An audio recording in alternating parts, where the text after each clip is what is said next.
एक हदीस तो वही है जो मिर्ज़ा साहब ने अपने पम्फलेट में भी पेश की हुई है। अच्छा, मिर्ज़ा साहब के पम्फलेट में भी लिखी हुई है वो हदीस, कौन सी? जो मिर्ज़ा साहब ने अपने तरफ से हज़रत मुआविया रज़ी अल्लाह ताला अन्हु के ख़िलाफ़ पेश करना चाहिए। अच्छा अच्छा, लेकिन अल्लाह ताला है ना कि वो दुश्मनों के मुंह से या उनके कलम से भी अपने सहाबा की तारीफ़ निकलवा ही देता है। सही।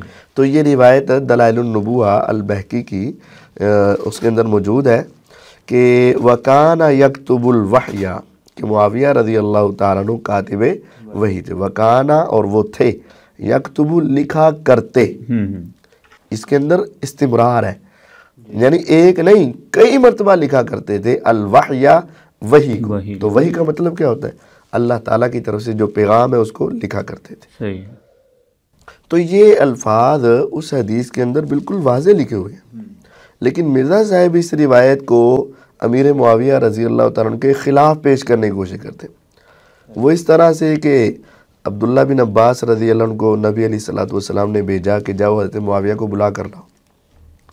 तो बुलाना किस लिए था, उसकी वजह और रीज़न यहाँ लिखी है, वकाना यक्तुबुल वहया, कि वो कातिबे वही थे।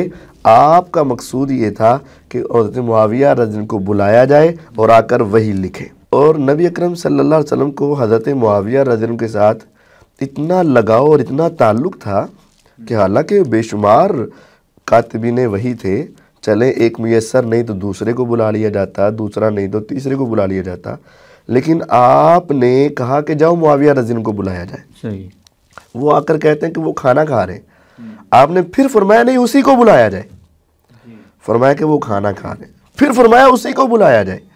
तो ये नबी अलैहिस्सलातु वस्सलाम का बार बार बुलाना इस बात की दलील थी कि आप उनके साथ बड़ी मोहब्बत रखते थे और वो बड़े अजीम कातिब थे और वो अल्लाह ताला की वही को लिखा करते थे। जब वो तीसरी मरतबा नहीं आए, इसकी वैसे पूरी तफसील तो हमने एक अलग एपिसोड में बयान की हुई है, खुलासा ये है कि तीसरी मरतबा नहीं आए तो नबी अलैहिस्सलातु वस्सलाम ने इंसान होने के नाते से ये कह दिया कि अल्लाह उसका पेट ना भरे जी। और ये जुमले भी मुआविया रज़ी अल्लाह अन्हु के लिए अज़मत का सबब बन गए।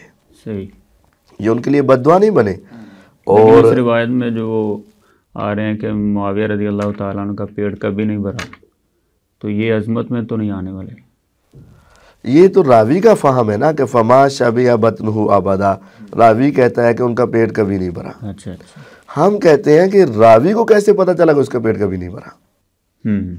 अब देखें नबी अकरम सल्लल्लाहु अलैहि वसल्लम की ये जुमले जो थे कि मुआविया के हवाले से, क्या मुआविया इसके हकदार थे या नहीं थे?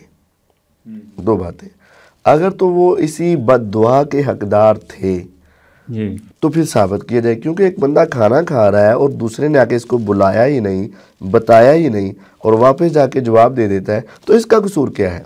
जैसे आप यहाँ एक रिकॉर्डिंग करवा रहे हैं, कोई आदमी बाहर से आए आपको मिलने के लिए, तो बाहर से कोई बंदा कह दे भी वो तो रिकॉर्डिंग करवा रहे हैं, फिर वो आए, फिर कह दिया जाए, फिर वो आए, तो इसमें आपका और मेरा कसूर क्या होगा?